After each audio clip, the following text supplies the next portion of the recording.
Hey everyone, and broken news.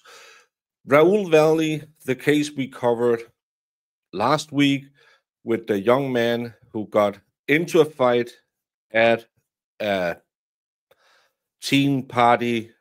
Remember, they were at one party, went to another party, acted tough online. He was found not guilty in any charges evolving around intent, but the jury got hung on the reckless part. He will now face the charges again, but they will be reckless.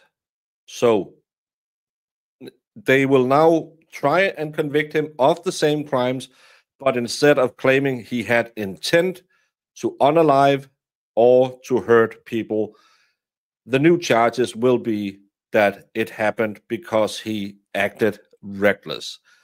Is that better for him? Well, that depends. He probably would wish he didn't have to be in court again, but it does change some of it, because if he had been found guilty in the first trial, he was facing potentially 140 years in prison, I believe it was, maybe 120 years.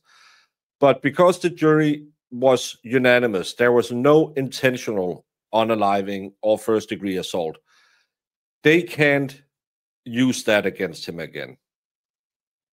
They can now retry him claiming, well, he was reckless in his actions. For some, that might sound like it's easier, but it still carries a significant amount of sentencing, as my Googling says it. The manslaughter in the first degree reckless is now a Class B felony. That carries a max sentence of 20 years. There's no mandatory minimum because there was no pew-pew involved in this. The kicker is the assault in the first degree, even though it's reckless, is a Class B felony, max 20 years, like the manslaughter. But as I read it online, there's a 5-year mandatory minimum on those charges, which would say that if he is found guilty in those two counts, that's 10 years alone minimum on the assault in the first degree. Assault in the second degree reckless is a Class D felony. That's a maximum of 5 years.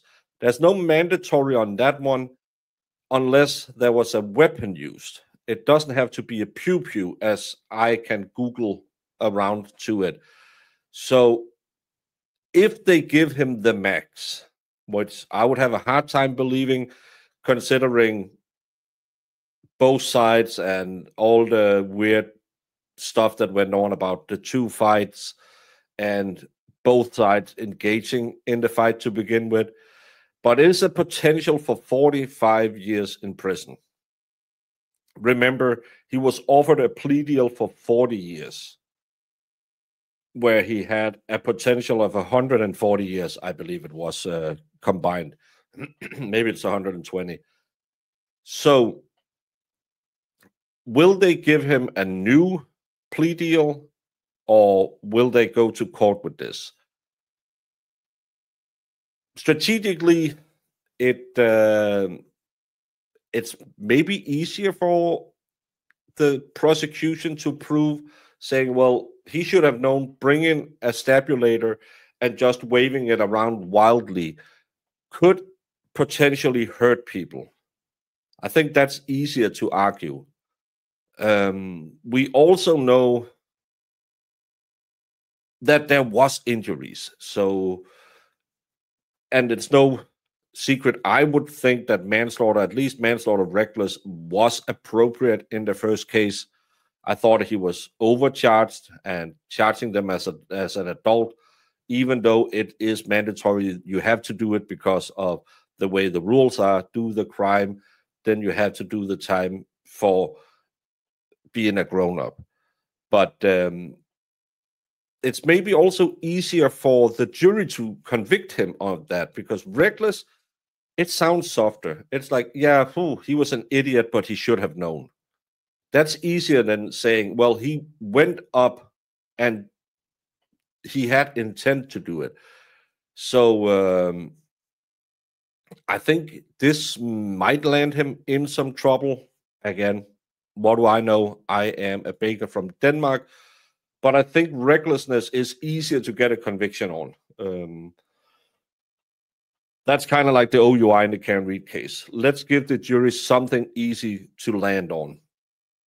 The defense will argue the same. Well, he was just scared and flailing around and panicked, and he didn't intend to. But when you have recklessness, that might still turn it around. The bottom line of this is he's not an intended unaliver, but it's still significant time in prison that's potentially out there. If you ask AI what it is compared to other cases, it'll give you 5 to 20 years. And if I was Raull Valle and the prosecution came with a plea deal for 5 years,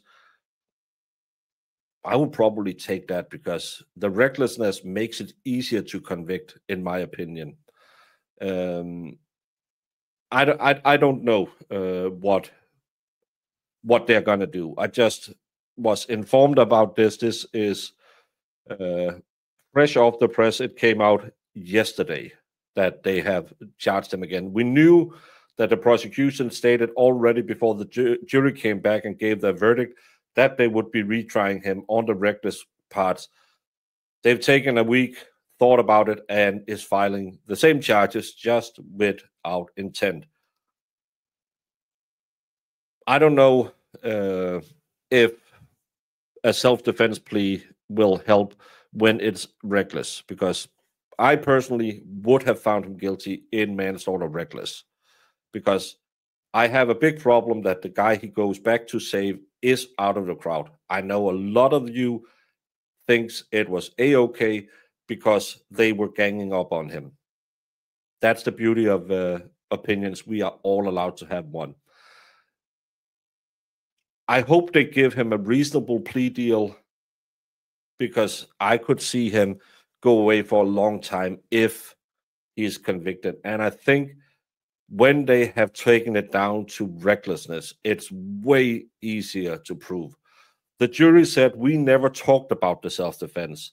So he might be able to use the self-defense argument, but still, I think with the recklessness on the table, it's easier to get a conviction. And that's why I probably, but what do I know, would say a plea deal for a short amount, like 5 years or something, would be better than take your chance in front of a jury, because you can never trust a jury. We have to follow along, see what goes on, but Raull Valle is recharged.